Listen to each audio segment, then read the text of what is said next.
very much for coming back. Clearly, you saw some value last week and are back for more, which is good. For those who are joining for the first time, welcome. And if anyone would like sort of a catch-up session afterwards to cover what maybe you've missed last week, I'm very happy to do that. If anyone would like a bilateral sort of conversation, if you'd like me to go over anything that you didn't understand, I'm happy to do that as well.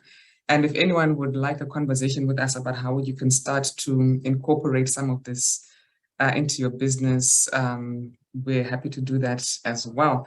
So this is the second of 3 sessions today. Last week, we went through the overview, the general SDG information, why it's important to business, why business should care. We started to look at issues of profit opportunities, market opportunities around the SDGs, and the give and take relationship between SDGs and business.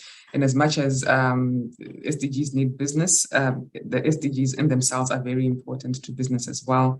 We were looking at, how poor performance in the SDGs can affect your businesses. So whether it's issues of disasters, we've been seeing these floods and extreme weather events more and more lately in the world, whether it's issues of skills not being available, whether it's issues of crime in your local area, all of those things and much more do affect your business. So we went through that as well. Today, I'm going to go through goals 1 to 9, and then tomorrow we'll finish off with the rest of the goals 10 to 17. And I'll talk a little bit about some of the tools that we have at UNDP and some of the support that we can give in this regard, not only around SDGs, well, sustainability, but more than that, the SDGs. And some have come and asked us about ESG reporting and how they can start to look at that. As we heard in the introduction, it's now mandatory on the Zimbabwe Stock Exchange. And even if you aren't listed, it is something that is good to do as you prepare your business, whether it's for investment, whether it's to bring partners on board, or just to show how you're operating as a good corporate citizen. Okay. So we'll start with goal number 1, which looks at poverty. And right off the bat, I'm going to start with a video. Again, I do apologize to those who find this to be a problem, but I promise you, if you are able to stay on the line, it does make the presentation, if nothing else, less boring, maybe, so you don't need to keep hearing my voice. 17 Sustainable Development Goals were adopted by United Nations. Sorry, could you hear my the sound there? Yes. Yes, we can. Yeah, we heard it. Okay, great. Member States in 2015. They address the global challenges we face, and it is important that we achieve them by 2030 to ensure that no one is left behind. Goal 1, no poverty. Ending poverty in all its forms remains one of the greatest challenges facing humanity today. While the number of people living in extreme poverty in the world dropped by over 50% between 1990 and 2015, many people are still struggling for the most basic human needs. It's our collective responsibility to devise solutions to issues of poverty. Having a job does not guarantee a decent living, with 8% of employed workers and their families living in extreme poverty globally in 2018. Meanwhile, 76% of rural households in Zimbabwe are poor. This means we need to be innovative in our thinking and in our solutions, and we all need to play our part. What can you do to end poverty in your places and spaces? Great. Okay, so if we can just go through the issues that are covered under SDG number 1. If you remember last week, we said that beneath the 17 goals, there are 169 targets and 232 indicators. So if you decide you want to start tracking the SDGs within your organization and to start monitoring and reporting on them, you can choose to do so either at the target level or at the indicator level. The recommendation is that you do not do it at the level of the goal, because there's a lot that you will miss. And the goals in themselves can be misleading in terms of showing what exactly sits within that goal. So within SDG 1 are issues of access to basic social services. And when you look at this, a lot of it is around sort of government and the role of government. But there's a lot that we can also do just as citizens, as the members of the public, as businesses as well, as CSO across all sectors. Also issues to, access to economic assets, and that includes land, and with the realization that, when you have economic assets, then you can earn an income, and that starts to address issues of poverty. Social protection systems as well are in there. And goal number 1, resilience to disasters. And as businesses, I think businesses need to be paying more and more attention to this. We've seen, and I used the example last week as well, if you think back just to a recent event, the floods in Durban, and just the damage to property, to infrastructure, to business premises, to business assets. I mean, that is devastating. And there are many businesses for sure who won't be able to come back or to recover from that. So how do we build that resilience? How do we ensure that we are prepared for disaster, and that in the event of disaster, we can bounce back and safeguard our assets and safeguard our businesses? Issues of disaster risk reduction as well, but also budgets for poverty reduction interventions. So, I mean, between government, development partners, and even businesses, how much are you putting towards poverty reduction? We've heard of businesses who conduct a number of activities within their local areas. So whether it's including local farmers, for instance, let's say it's agriculture in your local supply chains, whether it's employing people from the local area. So there are a number of things that you can do. You don't have to be government to be able to do work around goal number 1, around poverty reduction. And we'll talk more, a bit more about that just now. Okay, so why does SDG 1 matter for business? And I started to touch on this already. If the environment around you is poor, your business cannot thrive. So, for example, I mean, as poverty rises, we've seen and we've heard businesses say, listen, our sales have gone down. It has an impact on our revenue because people just can't afford to buy as much as they could before. They can't afford as much. They don't have the same levels of disposable income. But then, of course, there are other things that happen when there's poverty. Increased crime, for instance. I mean, lately, almost every day, every other day at least, you're hearing about, smash and grab. You're hearing about the robberies. You're hearing about armed robberies even more and more. We are hearing business premises being broken into, and all of that really is a symptom of the levels of poverty, in the country. And so as a business, it matters. It should matter to you, because if it means you're constantly a target and you're constantly at risk, it is in your best interest to do something about it, to be part of the solution, even if it's for selfish reasons, and to improve the operation the environment that you're operating in. Poverty also has impacts on other SDGs and issues of health. When we think about it, social services, the strain on social services, education. I mean, if people are poor, they can't afford health services, they can't afford education. And in the long term, if you think about it from your own perspective, and let's say skills, just as an example, education deficits will have an impact on your business when you start thinking about the skills that you need to run your business. And especially now that the world has become more competitive, you really do need to be at the cutting edge. You need to position yourself competitively across the board, including skills as well. And where there's poverty, of course, government is distracted. They're focusing on poverty. They've got less time, less flexibility to focus on issues of, how do we make the environment more conducive for business? What do we need to be doing for business?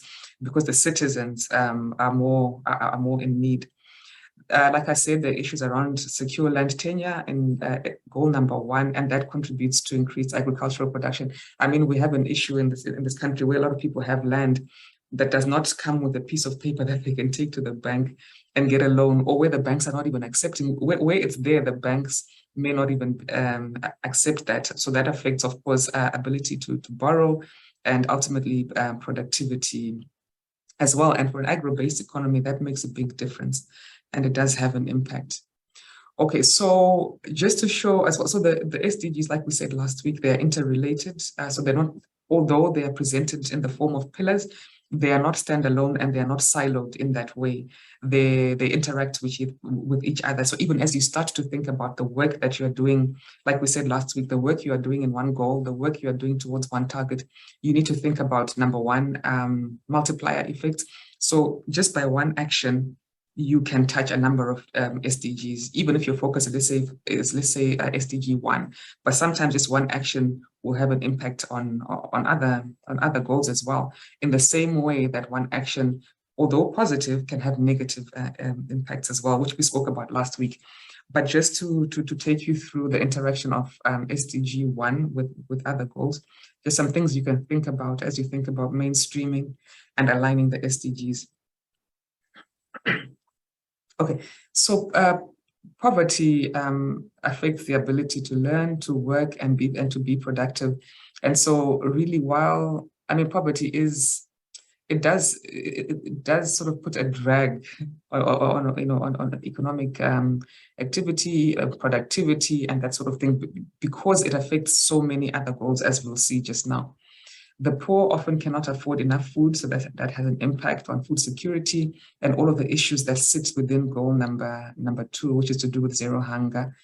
I won't go in order. Access to energy. So often the poor communities who don't have access to energy, and if they do, they don't have sufficient energy. And even if they do, when we start to look at issues of renewable energy, which are in goal number 7, often the poor are lagging behind. They just aren't able to afford it. They aren't able to access it. And of course, this also has an impact on their own livelihoods. As we know, energy is very important for economic activity. Number 8, employment and enterprise as tools for poverty reduction. Once people are earning an income, that in itself makes a huge difference to poverty levels. Inequality, number 10, poverty is a key component of that. It's probably at the core, really, of inequality. Poverty drives crime. We've just spoken about that, issues of crime, conflict, and that sort of thing, and goal number 16. And where there's poverty, we will see, that relationship is quite strong. We will see an increase in crime as people struggle to survive. Partnerships, the goal number 17 is around partnerships. So how do we partner together for reduction? So even in your local area, how do you partner with the communities? How do you partner with other businesses? How do you partner with government, with other institutions around you to tackle poverty? Because there's no one organization that can do it alone. And much as SDGs, government is the custodian for SDGs and national development, it's not the job of government alone. All of us have a role to play, and all of us have something that we can do around SDG. So how do we partner with others to start to tackle these issues? Access to water, sanitation, and hygiene facilities is usually lower in poorer communities. We know that, we see that. So whether it's in the high density areas, whether it's in rural areas, those deficits are there in terms of WASH. Poverty, if you're poor, affordability of healthcare is really quite difficult. And unfortunately, because of the economic situation in Zimbabwe, it's not just the poor, really, or people who are not working. There are a lot of people who are in jobs who just can't afford healthcare. It's become so expensive. And even when we think about medical aid, a lot of people don't have medical aid. And so when that day comes, when you need to afford healthcare, it's even more expensive, but affordability is just an issue. But for poorer communities and poorer people, it's that much harder. Education, we've spoken about. The poor often cannot afford education. How many times have we heard about, school kids being sent back home because school fees hasn't been paid, and government from time to time has said, oh no, you shouldn't be doing that. But when you look at it as well, as schools are in a bit of a situation because they need to be able to afford to run the schools. So again, where there's poverty, it's difficult. Child marriages, that's a huge issue here in this country. Even issues of gender-based violence, in poorer community, the risk is higher, particularly for young girls. Urban areas, goal number 11 is to do with sustainable cities and communities. Yeah, we've seen what it's looking like in our urban areas at the moment in terms of illegal settlements. And I know that we have slums as such in Harare, but the equivalent in terms of the illegal settlements that we see mushrooming everywhere, again, a symptom of poverty affecting goal number 11. Number 15, life on land. Deforestation is a huge challenge, particularly in the rural areas, firewood, whether it's for cooking, for construction, and for other livelihoods. Again, the poor are more likely to be forced, to be guilty of deforestation just so they can survive and conduct their daily activities. Number 13, climate action. Again, the poor and are most vulnerable to climate change. So when we think about lately, drought has become more and more of an issue in this country. And when we think about subsistence farmers, for instance, where there's a drought, most of our agriculture is rain-fed. Already there are problems there. Life below water, goal number 14, the poor are often having to rely on contaminated water bodies as their water sources. All right, and then number 9 as well is around industrialization and innovation. And that's important for job creation, and for incomes in terms of addressing poverty. So before I go on to, maybe let me go back a little bit. I'll stop here for questions before I carry on. Are there any questions at the moment?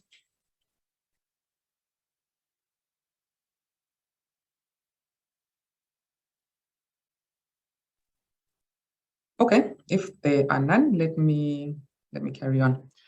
All right, so I've got here some examples of business action towards goal number 1. Some things that you can think about. I mean, this is not an exhaustive list, so I've got this for every goal. These lists are not exhaustive. Within your own context, as we know, every organization is different, every business is different. Within your own context, what is it that you can start to do with the knowledge that you now have around the issues that are covered, around the interaction of the goals with each other? So I've gone to the target level for this table. So when we look at targets 1.1 and 1.2 of SDG 1, it covers issues of poverty, and income, people living between the poverty datum line, and of course, multidimensional poverty and that sort of thing. And as a business, I think just by providing employment, by providing jobs and recruiting locally, that's one way that you can contribute to goal number 1 under those targets, including locals in your supply chain. So there's no need to go miles away for your raw materials when there are locals in the area, whether it's local businesses, whether it's local communities who are maybe farming or producing whatever it is they're producing. Once you start including them, that starts to automatically address issues of poverty within your local area. Paying fair wages, yes, it's difficult. Yes, a lot of businesses are reporting reduced revenue, but paying fair wages is just sort of the minimum, at least that as a business, you need to be doing, ensuring that you're not paying anybody below the minimum wage. And then there are I know some of these large businesses who brought locals into their supply chains. What they're also doing is providing entrepreneurship training for the local communities so that they can use those skills to diversify into other areas, grow their businesses, and be able to earn an income in that way. And again, tackle poverty in that way.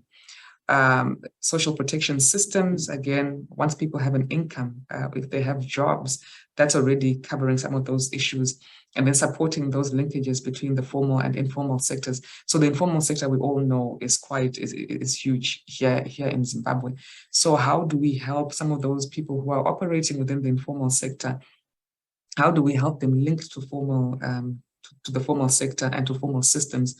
And in that way, we start pulling them to some sort of semi-formalization. Basic services, as a business, you can supplement some of this. Yes, government is supposed to be doing it, and yes, they are. But what can you also do as a business? We've seen businesses setting up water points and boreholes in local areas. We've seen some providing microcredit, even the microfinance institutions. So we've got some financial institutions here on the call today. So microcredit, and we always hear this issue of, the stringent requirements when someone wants to get a loan. So what can you do as CBZ, as FBC, to ensure that you're opening up to maybe some of those poorer communities, to the micro enterprises, to that person who's saying, listen, I want to earn an income. I've seen this opportunity, but I need something in terms of credit to start up. How do you include them? And in that way, you're tackling poverty as well. Low cost versions of your product. It may be that somebody can't afford 2 kgs of sugar, but they can afford 200 grams. We've seen some companies downsizing. Then, of course, we hear these stories about, in Epworth, you can get even 1 teaspoon of sugar. You can go with your toothpaste and have someone squeeze some with your toothbrush, and have someone squeeze some toothpaste onto your toothbrush. I mean, I don't know. but as a business, there's something that you can do in terms of downsizing the smallest sizes of your products, just so that they're more affordable, just for inclusivity and just for affordability as well. Disaster risk reduction, we've spoken about. I'm not sure how many of you have disaster-proofed your work premises.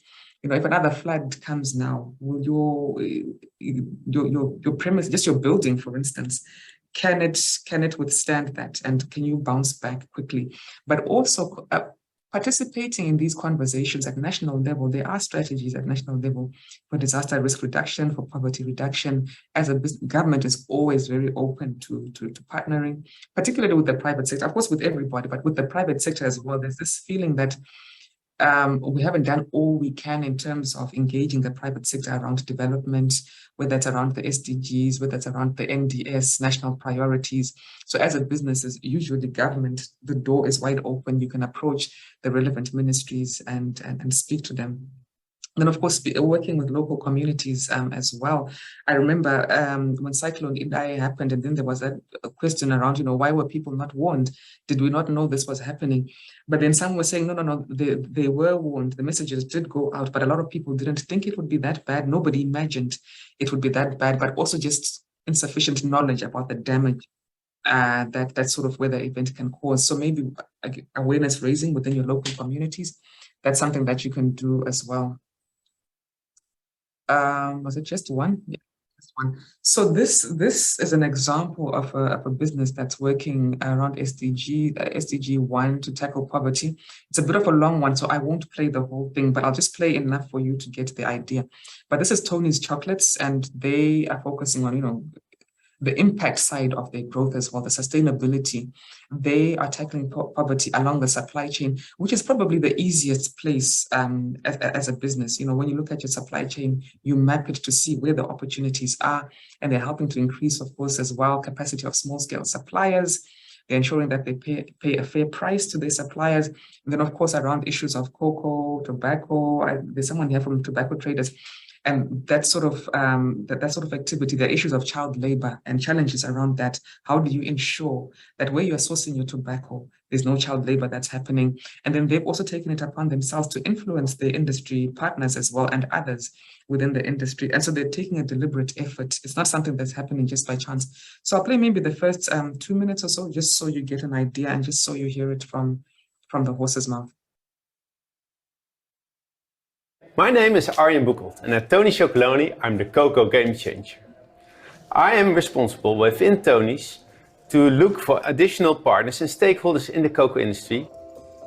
7 years ago I started working for a tiny company with a big mission. We asked ourselves, how are we going to make this mission reality? How are we going to make slavery the norm in chocolate? And we created a business plan and an impact plan. But not as in a normal company, 2 separate plans. We created one plan to make this really happen. So we need the commercial growth, we need the chocolate market, and we need the impact. Because we're crazy about chocolate and serious about people. And every year we pay responsibility for everything we do, and also for everything we have to learn in our annual fair report. And I think this is one of the most transparent reports there are. And if you have any question, or you want to know anything else about Tony's, please read this report.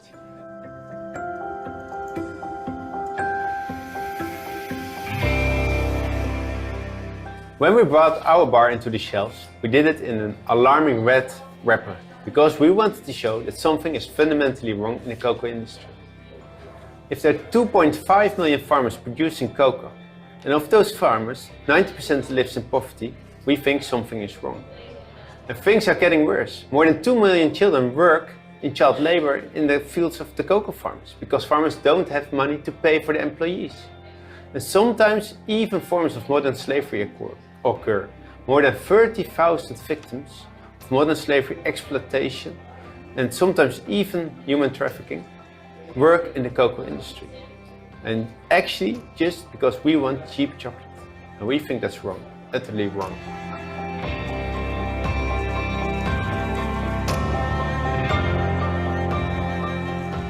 So first of all, on our chocolate bar, we do not claim to be slave-free. We strive to make slave-free the norm in the chocolate industry worldwide. because we wanted to show that something is fundamentally wrong in the cocoa industry. When you have more than 2 million farmers living in poverty and billions of consumers enjoying chocolate, there is something wrong. So we created our roadmap to make slave-free the norm in chocolate. And the first pillar in this roadmap is that we want to raise awareness with consumers and producers that they think about child labor, about poverty, about the things you put in your basket. The second pillar is that we want to set the example. We want to show that you can source cocoa differently.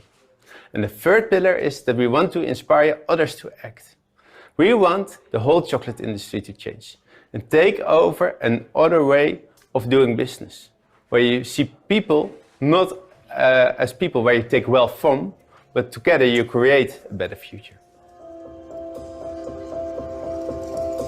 Okay, so I'm going to stop here, but I mean, we will share the presentation at the very end, and you can go through the whole video on your own. But I hope that's sort of given you an idea of how you can start to deliberately incorporate some of these issues and some of these considerations into your business from the level of the strategy at that very starting point. When you first set your strategy to say, listen, this is what we're going to be doing over the next 5 years. How do you start to incorporate sustainability and the SDGs into your business? And of course, from strategy to then, as you run your business and across all the departments, whether it's HR, whether it's finance, whatever it is, all the way to how you bank your money, how you pay your taxes, whether you pay your taxes, and so on and so on. Okay, so moving on, are there any questions on goal 1 before I move on to number 2? No questions for me. Hello, Ethel. Okay. Yes, Ethel, I have a question. Okay. When you're talking about this poverty thing, is there like a standard which maybe people can look at to say if we achieve this standard of income or standard of support, then maybe we are saying we are contributing to ending poverty within those people who are dealing with, be it employees, be it farm workers, and so on? I mean, like a standard of income per year, income per day, or income per week. Thank you. Okay, thanks. So there are a number of measures that you can use. So when you look at the SDG indicators, and even globally, they use this $25 per day measure, which I'm not sure how applicable that is or relevant in every single country in the world, but globally, that's the standard they use. They've got that in the SDGs. But here in Zimbabwe, we have our own sort of the poverty datum line. When you look at that, you look at the consumer basket in terms of what people should be able to afford and how much it costs. And unfortunately for us, just because of the instability of the exchange rate and of our prices, that's constantly going up. But we also have, then of course, we also have the minimum wage. So I think particularly between the poverty datum line and that consumer basket and the minimum wage, you can then as a business decide what works for you, what's easy to track, what's doable, and what's appropriate. But I would recommend, if you're wanting to look at it from that angle, one of those 3 or a combination of those 3 even. I don't know if that answers your question. It does. Thank you. Okay, great. Thank you. I don't know if Lois, if I can ask you to maybe note the questions for me. I just want to keep track of the sort of questions that people are asking. Then maybe we can compile them at the end together with the answers and share them together with the presentation. All right. Okay, so may I ask Lordwind to put it in the chat box? Okay. All right, thank you. And then maybe while I'm here, since we're still discussing, can I ask those who haven't introduced themselves to just introduce yourself quickly? I'm particularly interested in the organization that you're from.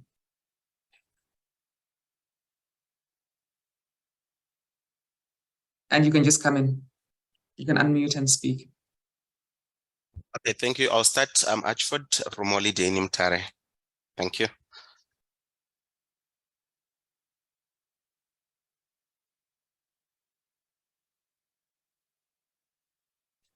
Please do just go ahead and unmute and introduce yourself. Thank you. If you haven't done so already.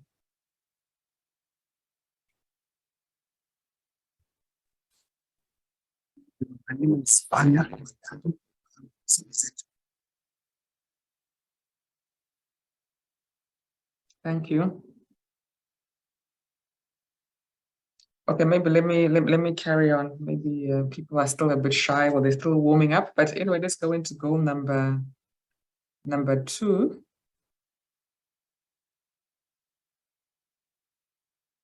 Oh yeah, and again, so I'll start each goal with the video.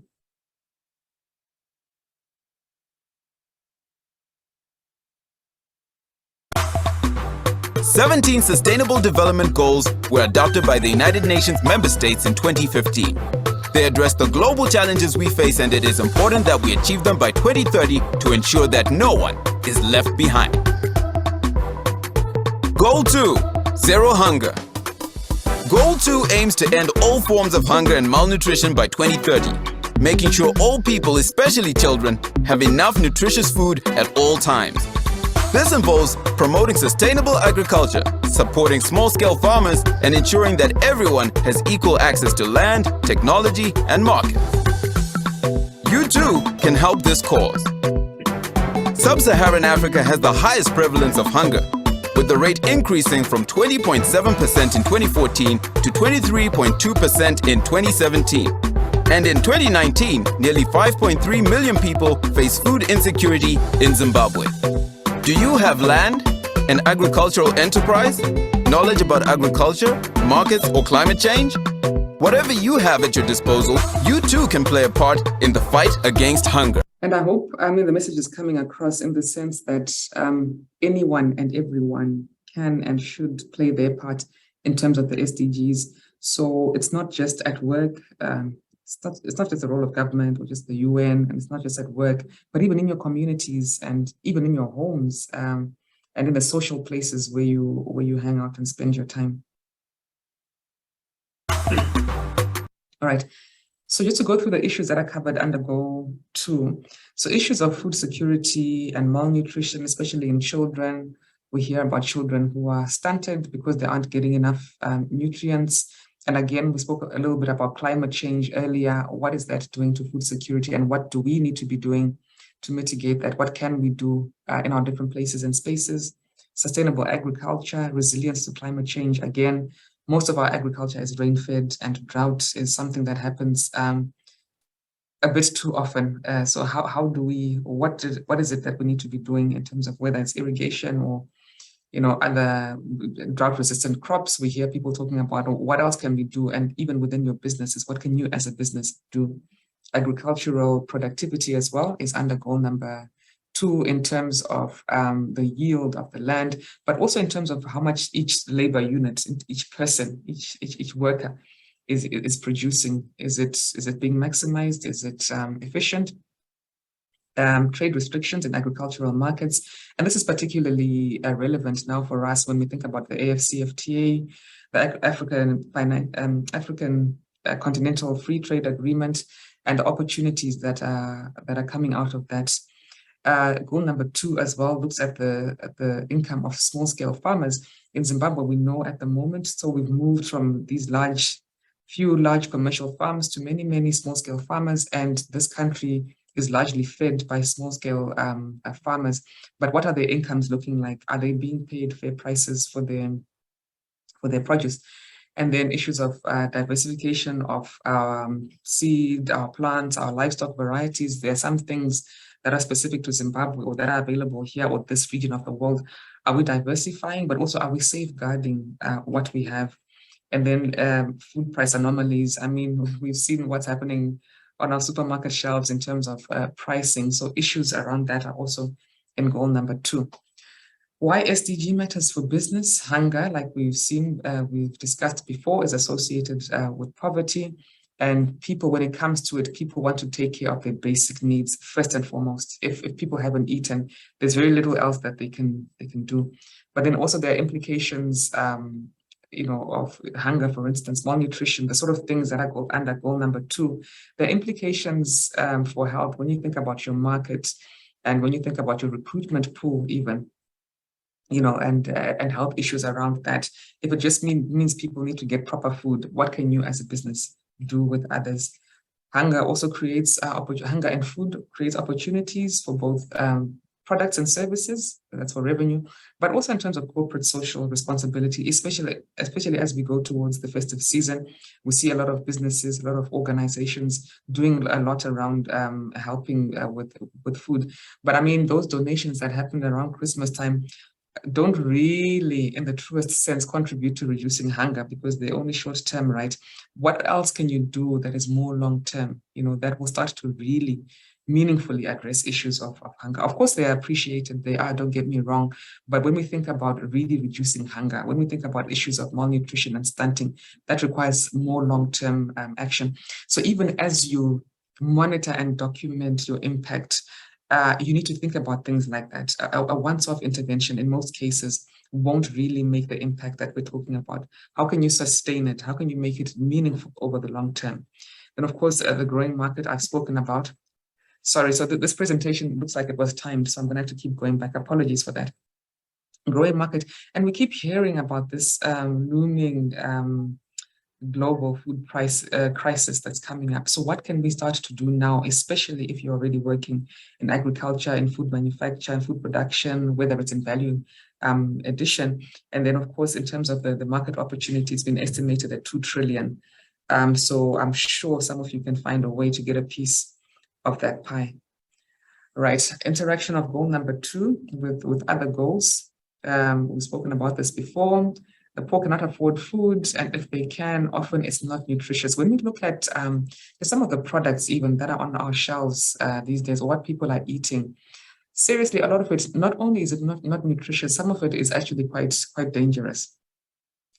So what can you, in terms of doing responsible business, if you're operating in this space, what can you do? Food security, issues of food security are important. Insufficient power affects agricultural production. We all know, if you're operating a business, you know what it means when the electricity goes and you don't have backup power. That just means production stops, and that has an impact. Agriculture key, in this country, it's a key economic sector, agro-based. Yes, mining and others are important as well, but agriculture is really quite key, not only to GDP, but just in terms of employment as well. Food insecurity, a driver for inequality, and the other way around as well. Where there's inequality, food security is difficult to achieve for everybody. Strong institutions are required in order to make this happen. Strong public institutions. How can we help to capacitate and to strengthen some of those institutions to ensure that some of the issues of hunger and all of the issues that are under goal number 2 can be addressed, and that they can be addressed effectively. Collaboration around not just regional, but even at a local level, but even globally as well. What sort of partnerships can we form? What can we initiate? What can we get involved in when we think about existing initiatives as well? Water resource management is essential because agriculture relies on water availability. But how are we managing the water sources that we already have? And that's the same for goal number 14 as well, which is to do with life underwater. Malnutrition affects health. That one is a clear relationship. Hunger also affects educational outcomes. Children then cannot go to school, or they don't perform at their maximum, which is why we see in this country school feeding programs and that sort of thing. Is that the sort of thing that you can get involved in? Because you might be thinking, listen, I'm not even involved in agriculture. I'm not involved in food. So maybe this is not for me, but we do have a lot of school feeding programs that are happening around the country. Is that something that you could think about getting involved in your local area? Perhaps women account for the majority of agricultural sector workers. So all of the issues and challenges around that, the informality and pricing and whatever it is, it's usually women who are at the receiving end. Because and indecent work, when we think about informal employment, because a lot of it is informal work. Urban agriculture, we've got so when we think about our cities and our communities, the rains have started. I'm seeing a lot of open areas now being cleared by people who are getting ready to plant maize and whatever else. Urban agriculture, it's definitely, I think I can say it's not being done properly, and a lot of it is happening on areas where it should not be happening. So what can be done around about this. And even as a business, you can start to think about what it is that you can do, even in your own local area.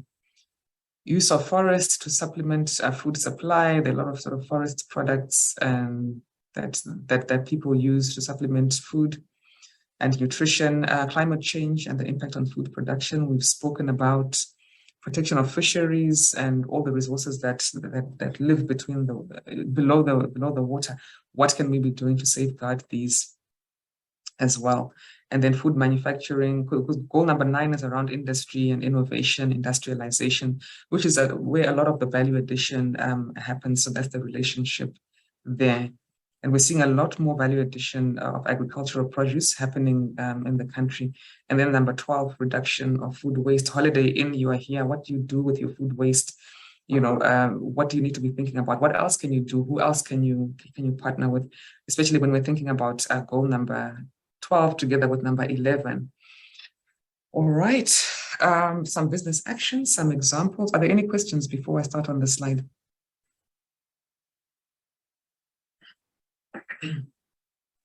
No. Okay, thank you. So I'll move on. Again, targets, when we look at 2.1 and 2.2, they are to do primarily with hunger and malnutrition in both adults and in children, but there are also issues of stunting in children, that sort of thing. Those of you who are in food manufacturing, maybe you can think about fortifying your foods. We've seen those food that have added vitamins and minerals. Is that something you can do? And I'm not necessarily talking about GMO, because I know there's a debate around that in this country about GMO. Do we want it? Do we not? Primarily focusing on the negative impacts in some places, but just about fortification. If it's food, porridge for children, for instance, just adding a few vitamins and minerals in there. Affordability of food. A lot of people just can't afford food. They can't afford nutritious food. They can't afford quality food. So they end up resorting to sometimes even harmful alternatives. Agricultural productivity and the income of small-scale farmers. Sorry, they're supposed to be small-scale. Maybe you are involved in the manufacture and production, the supply of farming inputs, of farming supplies, contract farming, tobacco traders. I don't know whether they're involved in contract farming. I think you may be, but those are all the sorts of issues. Of course, not only contract farming, but ensuring that the pricing that you offer to small-scale farmers is fair. We hear a lot of complaints across the board in terms of pricing, and we are not getting enough, or we're not getting what we should be getting. So just as a responsible business, ensuring that you've got that covered, including, I've spoken about, supply chains. Maybe you're in the business of supplying or manufacturing even the technology for agriculture, just for efficiency and to increase the productivity there. There's a target around the area under the land area under agriculture. So maybe where there's land that is lying fallow, maybe as a business you own land, you're not using it for anything. If it's in an agricultural area, maybe you're using that for agricultural production. Contract farming I've spoken about, but also farming sustainably and ensuring efficiency, whether it's in resource use, water use, whatever it is, but just ensuring sustainability as you're farming. The genetic assets that I spoke about, setting up seed banks. There's someone from a research institution here, and I'm not sure what sort of research you do, whether it's agricultural at all, but we've heard about seed banks and investing in some of those genetic resources just to safeguard them and to ensure that they never run out and that they're always available for use even into the future. Trade restriction, the AfCFTA we've spoken about. And, so governments do the negotiations, around the table. So AfCFTA and other economic blocks, trade blocks, but they need information to be able to do that. So even as I was talking about, the door is wide open. The government is always very happy to hear from stakeholders, are you getting involved? At the very least, providing that information to government so that as they sit around the table and negotiate on behalf of Zimbabwe, they've got the information that they need to be able to do so. But also advocacy, there's an advocacy role as for trade policies. Commodity markets as well, and access to information. More and more we are seeing interventions, we are seeing initiatives that are just geared towards providing market information around agricultural produce in particular. So even just doing that, maybe even as an individual, it's something that you can do, as a business, something that you can do. Maybe you decide, okay, fine, we're going to share market information with our customers, with our clients. And that in itself is helpful. So for the banks, I don't know whether you have agricultural divisions and departments. Are you also helping to get some of that information to your customers? Net One, you said you are here. We've seen some of your competitors just pushing out that information to particularly to the rural farmers. Even if whether it's weather information, whether it's price information, whatever it is, what is in demand at the moment, fair pricing we've spoken about. And so the various roles along the supply chain. Again, I spoke before about mapping your supply chain to see what it is that you can do, what else you can do in addition to what you are doing already. So this is, I was talking about, more and more initiatives and interventions. This is actually a youth-owned startup, a local one. And so they are involved in connecting small-scale farmers to the market via an app, via SMS, and helping them to reach the market. So this is a lot of very significant work that they're doing towards SDG number 2, for a profit. Like we were saying last week, it's not just about what you can give, it's also about, maybe more importantly, about what you can get. It's a give and take relationship between business and the SDGs. And of course, they're also helping to improve productivity because they're offering extension services as well.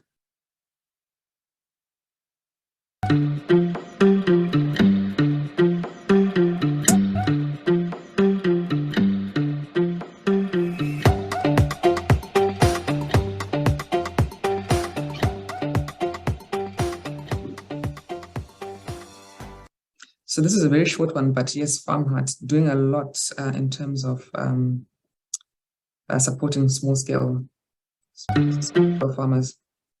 Goal number 3. Any questions before I move on?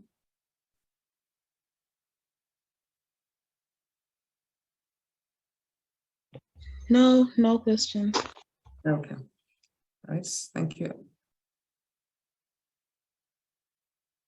Okay. The goal 3 video. 17 Sustainable Development Goals were adopted by United Nations member states in 2015. They address the global challenges we face, and it is important that we achieve them by 2030 to ensure that no one is left behind. Goal 3, good health and well-being.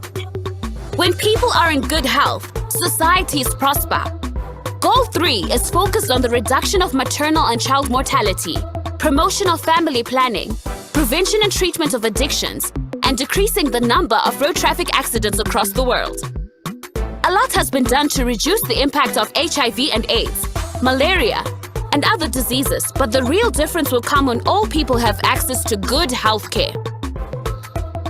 Zimbabwe is on track to achieving a 90-90-90 HIV target by 2020. This means that by 2020, 90% of all people living with HIV should know their HIV status. 90% of all people with diagnosed HIV infection should be receiving sustained antiretroviral therapy. And 90% of all people receiving antiretroviral therapy should have viral suppression. What can you do to help advance the health and well-being outcomes of those around you? What can you do to improve your own health and well-being? Start today. Okay. An energetic voice there, but okay, we move on. All right, so the issues in SDG 3. So issues of maternal and child mortality, at the stage of giving birth. This has come down, particularly the maternal mortality has come down, but it's still quite high in Zimbabwe. There's still way too many mothers who are dying, giving birth, and way too many babies who are just not making it. Issues of HIV, tuberculosis, malaria, non-communicable diseases, and how we reduce those. There are indicators and targets around that. Goal number 3. Coverage of health facilities and health services, staffing for health services. Are our health staff qualified? Do they have the skills that they need? And that includes, of course, services around sexual and reproductive health, affordability, of healthcare, and availability of just basic medicines as well. There are indicators and targets around that under Goal 3. Substance abuse. This is becoming more and more of a problem, particularly around our young people. Just as they struggle to to get jobs and to find economic opportunities, a lot of them are turning to substances and abusing substances to be able to get by. Mortality due to, to suicide. Again, we're seeing more and more suicides. Road traffic accidents, we're coming towards the festive season, and when we, of course, combine substance abuse with driving, that's an issue. What can you do as a business, campaigns or whatever? Mortality due to pollution, due to poisoning, due to water, sanitation and hygiene facilities that are not proper.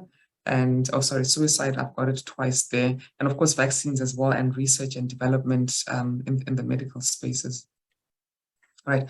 And so why it matters for business, we've touched on some of this. Poor health affects productivity. So when you think back to COVID and just how much productive time was lost because people were either unwell or because of the lockdown and other issues around COVID, around the pandemic, it has a serious impact on productivity. So how can you position your business to be prepared? How can you prepare yourself for something similar in future? So let's say it breaks out again. Let's say we go back to those hard lockdowns of 2020 and partly 2021 as well. What do you need to be putting in place as a business right now to ensure that continuity, business continuity? So they have an impact on the pandemics, and health issues have an impact on disposable income. So people can't work, they can't earn, they can't spend, and that has an impact, of course, on business. Substance abuse, this has serious consequences for mental health and again for productivity. So within your own companies, even, sometimes it's just stress in the workplace. I don't know if we can talk about that. Sometimes it's just stress in the workplace that leads someone to go and find refuge in a substance, whether it's alcohol, whether it's drugs, whatever it is. So what are your work environments looking like? How are staff issues or complaints, how are they dealt with? Do you have counseling facilities, for instance, for staff? Or do staff have a way out? Can they turn to you as an employer, for some of these issues? Mortality, of course, it has a long-term impact on the recruitment pool. And so if, for instance, whether it's pandemics, whether some of those other issues, in the long term, that does have an impact. Health facilities, sometimes people do consider, listen, if I'm going to go out and work at, let's say, for instance, it's a mine. I'm trying to think of a business that's out of the way, that's maybe in remote areas. Sometimes for some people, availability of health facilities is a consideration, and they'll think, listen, there's no hospital nearby, there are no health facilities. Maybe I've got a health problem where I periodically need to access health services and I can't get them. Some people may decide, listen, I can't take the job, my health comes first. Then, of course, if healthcare is expensive, sometimes you may need to incur expenses in terms of subsidizing it, in terms of subsidizing health insurance, for instance, in terms of subsidizing just the cost of paying for health services. All right. And so the interaction of goal 3 with other goals, poverty, often it leads to the inability to afford healthcare, malnutrition, we've spoken about, affects productivity. So you will see that as I go on towards, as I cover more and more goals, some of it may sound like repetition, but it's just bringing it back to close the loop. If there's no power, it affects functioning health institutions. There was this horrible story where it was a large number of babies, newborn babies who died, was it 8 or something like that, because there was a power cut at the hospital and there was no power and the babies just couldn't get what they needed. That is quite devastating on so many levels and should not be happening, but that just shows the interaction between goal 7 and goal 3. Poor health, we've said, affects productivity. Discrimination affects mental health. We've spoken about the health impacts of sexual and other violence. So within goal number 16, the issues of crime, there are issues of sexual violence, there are issues of human trafficking and that sort of thing. So of course, where someone has been the victim of sexual violence or any other form of violence, usually there are health impacts on that. And some of them can be long-term and affect the ability to work and to earn an income. Partnerships around health. Goal number 6, access to clean water is essential for good health. It's essential for the effective running of our health institutions as well. And of course, where you can't access clean water, that can have an impact on your health. Poor health affects the ability to learn, women's sexual and reproductive health, the choices and the rights. There's some women, in fact, too many women who don't actually have decision-making power, even when it comes to their own bodies, when it comes to their own sexual and reproductive health choices. Uncollected waste is a health hazard, and we see it around our cities, we see it around our towns. There's just too much of it that is happening, and especially now in the rainy season, it's not looking good, and that is a health hazard. This is when we now start to get issues of cholera and typhoid and that sort of thing. The impact of natural disasters on health, and sometimes there's even loss of life that comes with that. And then, of course, healthcare infrastructure sometimes is damaged in some of those extreme weather events. Goal number 9, innovation and industrialization. I think COVID gave us a push in terms of innovation around health products, around health services, around manufacturing and innovation for health. Okay, contaminated water, goal number 14, is a health hazard. And of course, the health impacts of hazardous waste. So health waste, for instance, where do they dispose of it? Are they doing it properly? That has an impact of on health as well. Some potential business actions. So with regard to maternal and newborn mortality, some are involved in the manufacture, the production, the sale of drugs, but of course ensuring that they are affordable. Hospital equipment, we have suppliers, medical consumables. With COVID, we saw a lot more people, businesses starting to pivot away from the main line of business to supply PEPs, right? That's what they're called. And and medicines, vaccines, and others, just to respond to that, but also to make money, right? It is a business opportunity. Setting up of medical facilities, health worker training. This can also be provided privately. It's not just the role of government. It's not just government that does this. As businesses, you can even set up businesses around this. HIV, TB, and malaria within your workplace. Awareness campaigns for staff and stakeholders. You can fund the testing and treatment of staff just to safeguard their well-being for your own benefit as well. And then affordable drugs. We've seen in some areas, you see there are free condoms that are put out for people to take. And then business opportunities around the cold chain logistics and transporting drugs and medicines. In terms of reducing mortality from non-communicable diseases, from mental health issues and that sort of thing. Again, awareness. We see a lot of businesses doing awareness, staff well-being initiatives here at UNDP. We have, there's a lot that happens around this. Actually, we have an in-house counselor, we have well-being sessions, we have health walks and that sort of thing. There's a lot that is happening around sport as well. And I know a lot of other businesses are doing this as well. And then, of course, facilitating staff health checks. This is made available to us at least once a year. You can go and get sort of a full check done. Okay, sexual reproductive health, again, it's awareness, but also provision of those products, so whether it's condom or whatever it is, or subsidizing the cost of their purchase. In terms of health coverage, you can set up as a health facility, you can support community health facilities. So maybe in your local area, there's a health facility that is not adequately or sufficiently equipped. That's something that you can do in partnership with government, in partnership with the local authority, in partnership with others in the local area, health partnerships, PPPs. Then, of course, provision of health insurance. So whether you're providing in the sense of subsidizing it for your staff, or whether you're providing it as a supplier. We've seen the rise of many low-cost health insurance products just because of that problem of people not having health insurance, not having medical aid.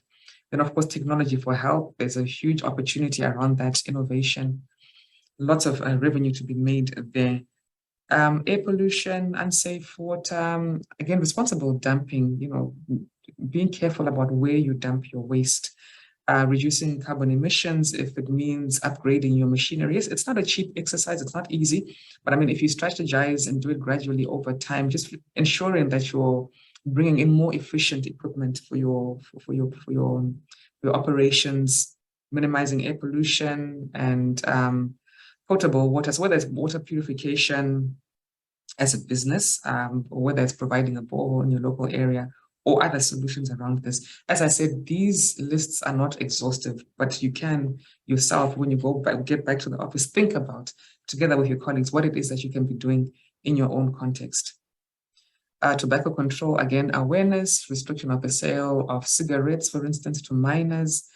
Tobacco traders, what can you also do maybe around your CSR in this regard, just given the impact of tobacco on health? Research and development, investing in vaccines and drug research, in less harmful alternatives. The manufacture of vaccines, we saw a lot of new manufacturers coming up again during COVID, and donation, you can donate as well as part of the CSR. Health worker density, again, we think is the job of government only to train health workers, but as a business, you could do that too. As an organization, you could do that too. Health worker recruitment as well. And so we have, as part of, so if I could just give an example. So UNDP manages the Global Fund in Zimbabwe, working with the Ministry of Health for tuberculosis, HIV, and AIDS. And part of the support was, I don't know if you remember a time when government froze recruitment of health workers just because of fiscal issues.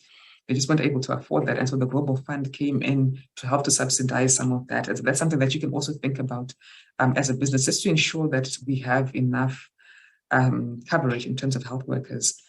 Emergency preparedness, you can provide financial support, as we saw during COVID, and then expertise, whatever expertise you have, you can lend to those national mechanisms, those national discussions, to policy making, to national level strategies as well. Okay, so this is what Pfizer is doing around SDG 3, manufacture of vaccines. And then, of course, for them, they're seeing SDG 3 really as their guiding goal, just given the nature of their business. And they're involved as well in health partnerships.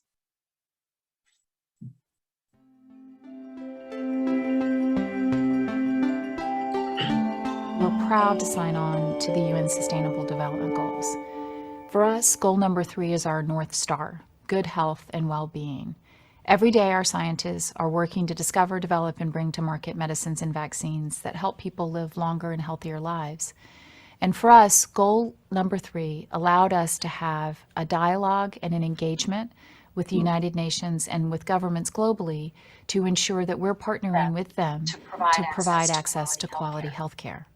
When we think about access to medicines, we think about a comprehensive strategy that includes both donation and philanthropic support, as well as creative commercial strategies designed to drive access to the most vulnerable and underserved populations globally. So for Pfizer, we have a number of initiatives that we're very proud of. One, which I like to say is our oldie but goodie, was launched in 1998.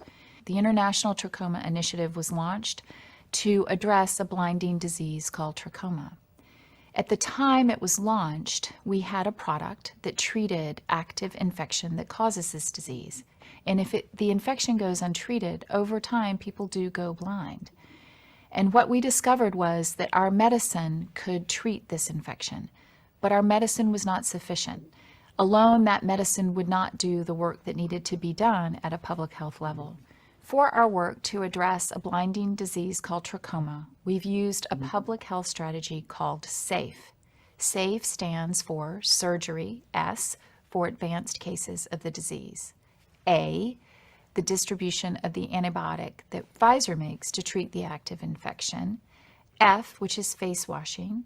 And E, which is environmental development. Together, that comprehensive initiative, working now with more than 100 partners, has achieved elimination of this disease in 6 countries. That's profound, and it's one of our greatest accomplishments as a company. It did not happen overnight. It has taken more than 2 decades to achieve that progress. But we have our eyes on the prize, which is full elimination of this disease by the year 2020. Another example where Pfizer is working to meet the evolving global health needs is in the area of oncology. We have chemotherapy agents that are very important for patients globally. And we worked with our partners, the American Cancer. So I'm going to stop here. I mean, just in the interest of time, but I think that's given you an idea of how they're sort of consciously and actively contributing to the goals.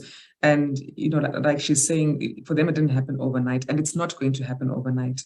So when you decide to start doing it, you're not going to immediately see huge change in the first week, month, even year sometimes, but it has to be sort of a long-term strategy, and long-term commitment needs to go with it. Okay, moving on to goal number 4. Any questions on goal number 3 before I move on? If not, I'm going to continue, and I'm just looking at the time now. I'm going to try and speed up just a little bit. We're supposed to get to goal number 9 today. Okay, so we will start and move quickly. 17 Sustainable Development Goals were adopted by the United Nations member states in 2015. They address the global challenges we face, and it is important that we achieve them by 2030 to ensure that no one is left behind. Goal 4, education. Education is a human right for all. Obtaining a quality education is the foundation to creating sustainable development. Access to inclusive education can help equip people with the tools required to develop innovative solutions to the world's greatest problems. 265 million of the world's children are currently out of school, and 22% of these are of primary school age. For quality education to be provided to all, investment is needed in educational scholarships, teacher training, school facilities, and both water and electricity access to schools. Ordinary citizens can also play their part. What can you do to make a difference in education? Okay, so the issues that are covered under goal number 4 are the quality of education, and that includes attainment, it includes issues of literacy and numeracy as well. I know Zimbabwe, we always pride ourselves on being the most, having the highest literacy in Africa. That started to go down in recent years, I've noticed. But in addition to that, what else do we need to be able to achieve? For instance, the goals that have been set in the National Development Strategy or this National Vision 2030. You know, access to learning as well for all. That includes completion. It includes the gender issues as well around access to learning. Are children, regardless of gender, able to go to school, to achieve, to attain, and to be able to complete as well? There's issues around training and qualifications of educational staff. You know, who is teaching these children? Are these people in themselves, are they trained? Are they qualified? Are they able to pass on quality skills to the learners? Safe schools, inclusive schools. When we think about disabled students, for instance, are they able to access the schools? What needs to be done? And as a business, what can you do as well to help? Maybe you can supply whether it's ramps for access into buildings or whatever it is. Issues of electricity and electrification of schools, internet, infrastructure of the schools as well is included, is covered in goal number 4. ICT skills and training for the youth. And of course, overseas development assistance that's put towards scholarships. So why does SDG 4 matter for business? So skilled staff are essential. You know, are you able to get the skills that you need to run your business? Not only to run it, but to run it effectively, to run it profitably, to run it competitively. Competition is rising. And so if you don't have those skills that you need to be at the cutting edge, that does sort of cost you in terms of competition. But also if you can't get them locally, it means sometimes you're having to import these skills, and that's more expensive. That means you're having to spend. And so what is it that you need to be doing? Working, of course, with our educational institutions. We've got the Harare Polytech here. You know, they are playing their role. I don't know the extent to which they are engaged with business, or the extent to which businesses even approach them for some of these conversations about how to work together to ensure that the skills for the future are available in the country. Competitiveness, I've mentioned. Digital skills as well. The issue of digital skills is in SDG number 4. Digital is where the world is going, right? ICT is a quite significant and important driver, economic driver. And so do we have those skills? And if they aren't there, what can you as a business do? What do you need to be doing? I mean, once you go digital, once you mechanize, once you technologize, if there's a word like that, it's good for cost cutting, for efficiency, and of course it drives innovation. SDG number 4, of course, like I've said, provides an opportunity for you to contribute to skills provision. But even internally, there was a time in this country where there were a lot of apprenticeships, internships, these management trainee programs. And everywhere you looked as a young person, you had choices. You could apply to at least a number of them. We're seeing far fewer of them now. Is this something that you can think about as a business? CSR, it's an opportunity for CSR, supporting local skills, even local schools, local educational institutions. Then, of course, business opportunity in anything really that's related to education. We've seen the rise of a number of apps and all sorts of technology around education, which is contributing to SDG 4, but while also earning revenue. All right, so looking at the interaction between Goal 4 and other goals, we've spoken about poverty and education, we've spoken about hunger and education, power to facilitate education and to facilitate the running of these schools, of these tertiary institutions. And there's a specific target around, whether schools have electricity, whether they have Wi-Fi, and that sort of thing. Education, I mean, it's key to employment, to economic growth, to innovation as well. Inequality jeopardizes educational prospects. Just that relationship is one way that creates inequality in itself. Yeah, so in Zimbabwe, I don't know whether this is being applied strictly, but from what I know, that you can't actually access education without a birth certificate. And of course, there are issues in under goal number 16 around registration of the citizens with birth certificates and things like that. And that can affect access to education. Issues of internet and technology are in goal number 17. There are targets around access to the internet. And that is very important, especially now with where the world is going. In this information age that we're living in, it really does make a big difference. Not having the internet makes a big difference in terms of just staying current and in terms of also even the quality of education. Wash facilities, I mean, they're just a requirement in schools. You can't run a school without running water, without proper toilet facilities, other sanitation facilities. But we are actually hearing sometimes of, things like, oh, schools got cut off for electricity or that there's no running water, which is a huge health hazard. Education and health, we've spoken about. School dropouts, they are more likely to be female, especially when you bring in the poverty element in there. And if there's a choice, usually in a family, if there's a choice between should the boy child continue or should the girl child continue, we can only afford one. In most cases, the choice will be for the boy child to continue while the girl drops out. Disasters affect education. Going back to Cyclone Idai, a number of schools were damaged, they were destroyed. And here at UNDP, we actually have a project that we're doing together with Econet and other donors just to rebuild those schools, just to ensure that education continues.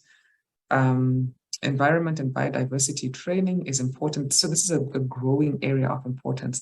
So when we think about issues of climate change and the environment, renewable energy, it's becoming more topical just because it's becoming more common in its incidence. And so there are a lot of skills that are needed around that. And it's an area that is still being globally. I think the world is still upskilling itself to be able to respond effectively. Again, DRR and training in that. Goal number 9, education and skills required for innovation and industrialization, again, as an economic driver. And then sustainability education I've spoken about. All right, so I'm going to move now on to possible business actions. So when we think about education and literacy, scholarships for vulnerable children, we've seen that there's a lot of that happening. Some businesses are doing that. It doesn't have to be 1,000 kids, really, just 1 or 5 or 10. Again, we're already making a difference. Running schools as a business. I think the statistic that government has put out is that there's a shortfall, a deficit of about 2,000 schools in the country. And so we are seeing a number of people setting up schools as businesses. I don't really want to comment about the quality there, because everybody and their cousin are setting up their own school. Of course, there are quality issues that are needed there, and the ministries have some work to do around that. But that is a business opportunity, specifically around those targets that I've listed on there. access to tertiary and vocational skills. As I've spoken about apprenticeships, on-the-job training opportunities for youth, partnerships with academia, Polytech colleagues. This is where you come into your own. I'm sure you'll have a lot of ideas around this. 4.7, education for sustainability. So just training people around these new topical issues of, sustainability, climate change, the SDGs like we're doing now. So facilitating that awareness for yourself, for staff within your company, contributing to the development of policy, contributing to these conversations at national level. And then, of course, also providing professional development opportunities for your staff. I spoke about, access to electricity, internet, etc. So you can provide those services for a fee, and there are business opportunities around that. So whether it's renewable energy, whether it's the internet, whether it's wash, whatever it is, there are a lot of business opportunities around that. But you can also do it as part of your CSR. And then when it comes to infrastructure, for instance, obviously, okay, fine, most will do that for a fee. But again, this can be something you do in partnership with others in your local area, just to play your role. Teacher training, again, supplementary training, you can do that. Supply of ICT training, supply of ICT equipment, those are all actions that businesses can take. So for here, I'm only going to play one in the interests of time. I'll choose the local one. This is Doug Mboweni on skills. And this was actually a campaign that we did together with Econet, together with UNDP. Okay, no, I've changed my mind. So it's so that it doesn't sound like I'm blowing my own horn or our own horn as UNDP. We'll play the other one your way.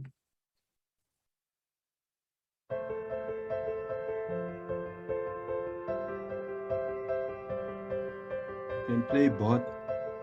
When we talk about tech for all, what we've always meant in the past is somebody doesn't have broadband, how do we get them broadband? Are we moving on from that debate? Yes, we are, absolutely. I mean, connectivity is a huge part of this, but it goes beyond it too. So application development and skills enhancement is also a massive part of this. Tell me about how that can help improve the sustainability goals for the UN. This is what this is all about, breaking down traditional barriers and giving people new access. So mobile broadband, absolutely key to that. For example, it can develop our businesses, it can develop education opportunities and also access to healthcare as well. So at the moment, remote distances can be a big problem. Also things around climate, extremes can be a big issue. But with what we're doing here, we can really see a difference, bringing connectivity, application access and skills enhancement all together. And we're also helping spider monkeys. Absolutely. But I think for me, using tech for good, we have to look at specific communities as part of that.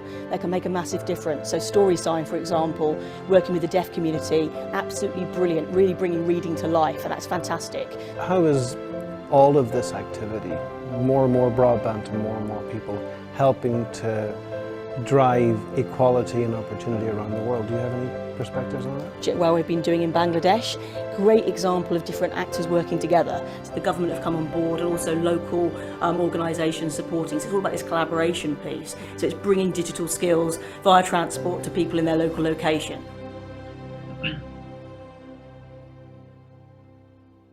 All right. Any questions on goal 4 before I move to number 5? And I'm going to try and get through the rest in the next 30 minutes. So I'm going to skip this video, just again. 17. But also, so issues that are in goal number 5, issues of violence and discrimination against women, child marriages. This is a big problem in our context. Not just child marriages, but these, there's this very disturbing story that's out there at the moment about, I think it's a 9-year-old who's pregnant, or an 9-year-old who's pregnant or something like that. And she fell pregnant at 8. When we think about things like that, we feel helpless a lot of the time, but what can we do? There is a lot still that we can do in our own little corner of the country, in our own little corner of the world, in our places and spaces. There is something that we can do, and within your context, it's something you can think about, look around you to see what you can do. Goal 5 also covers issues of women's economic empowerment. That includes access to economic assets such as land, mobile phones. So mobile phone has moved from being a means of communication to actually an economic asset. There's a lot you can do on the phone in terms of business, in terms of income generation as well. Participation in leadership opportunities, and this includes management, it includes participation in parliament as well, where Zimbabwe is doing quite well, I think at over 30%, not just in Africa, but globally as well, in terms of the number of parliamentary seats that are held by women. Access to sexual and reproductive health care as well. So why does SDG matter for businesses? Well, women form over 50% actually of the population. So if you're going to sideline 50% of the population, it means that the pool from which you're choosing is now smaller. So whether it's in terms of skills and whether it's in terms of potential, if you don't engage women, you are actually doing away with that. Reputational issues as well that come with gender discrimination. You don't want your organization to be known for discrimination of any kind. So whether it's gender discrimination or whatever it is. Reputational issues as well, sexual abuse and violence. Sometimes we hear these scandals, we read about them in the papers. You do not want that to be your organization, just in terms of your reputation. Smaller recruitment pool are spoken about, but where there is a lot of early child marriages and just the girl child being written off, again, it reduces your recruitment pool. And then the business opportunity and the products, sexual and reproductive health products and services even. So in terms of the relationship, interrelationship with other goals, so women tend to have less access to economic lands and to economic asset. Even when we think about land and where we've said that women form the majority of workers in the agricultural sector. But when we start looking at issues of ownership, where the real power lies, it's fewer women and it's more the men. And so of course, that limits what you can do with that land. That limits you in terms of opportunities and on the empowerment front as well. Then we need to consider as well the nutritional needs of pregnant and lactating mothers, especially when we consider as well the maternal mortality that we were talking about earlier. Where there's no power, where there's no electricity, it's mostly the women who are going out there looking for firewood and whatever other fuel that they need for cooking, for lighting and that sort of thing. Unequal pay is still an issue, believe it or not, is still an issue, and it really shouldn't be in 2022. There shouldn't be any difference in pay based on gender or anything else really. It should really be on the job and on ability and all those other criteria that are usually used. Discrimination on the grounds of gender, it's still very much a thing that should not be a thing. In this day and age, sexual violence against women, we've spoken about. Collaboration and partnerships around gender discrimination. Again, where there's no running water or where water has to be collected from somewhere, it's usually the women who are responsible for doing that. Maternal mortality, we've spoken about, it's still high. Public spaces, especially in the towns and cities now, we're finding it's less and less safe for women to be out in public, especially after dark. Firewood, we've spoken about, the increasing role of women in STEM. So science, technology, engineering, and mathematics, again, this has traditionally been an area where that is mainly male dominated. And a lot of it also has to do with just females and girls feeling like it's not for them or they can't do it when actually they can. So we're seeing more and more women moving into those areas now. Climate change, again, the greater burden when we think about who's working in agriculture, when we think about all those other things we've spoken about. Again, climate change, the burden is mainly on women and girls we've spoken about, more likely to drop out of school.